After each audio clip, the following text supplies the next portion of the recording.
আসসালামু আলাইকুম রাহমাতুল্লাহ। সম্মানিত ভিউয়ার্স, তাকওয়া টেক ইঞ্জিনিয়ারিং লিমিটেড থেকে সকলকে জানাচ্ছি আন্তরিক শুভেচ্ছা ও অভিনন্দন। বরাবরের মতো আজকে একটি নতুন ভিডিওতে চলে আসলাম। আজকে আপনাদেরকে যেই মেশিনটা দেখাবো এটা হচ্ছে সেমি অটো একটা হাইড্রোলিক সিস্টেম মেশিন। এই মেশিনটার দিয়ে আপনারা প্রত্যেকদিন 3000 থেকে 4000 পিস ব্রিক্স উৎপাদন করতে পারবেন এবং 1800 থেকে 2000 পিস ব্লক উৎপাদন করতে পারবেন। প্রতি প্রেসে এই মেশিনটা দিয়ে 4 পিস করে ব্লক এবং 8 পিস করে ইট হবে।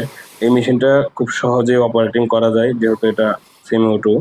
এই মেশিনটা দিয়ে আপনারা প্রত্যেকদিন খুব অনায়াসে 3-4 জন লোক শ্রমিক দিয়ে কাজ করাইতে পারবেন ইনশাল্লাহ, এবং এটা খুব সহজেই অপারেটিং করা যায়।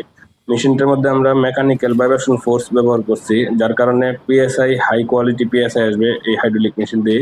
আপনারা এই হাইড্রোলিক মেশিনটা দিয়ে যে কোনো প্রোডাক্ট উৎপাদন করতে পারবেন, মানসম্মত প্রোডাক্ট উৎপাদন করতে পারবেন, যেগুলো সরকারি কাজে ব্যবহৃত হয় সবগুলো প্রোডাক্টেই এই একটা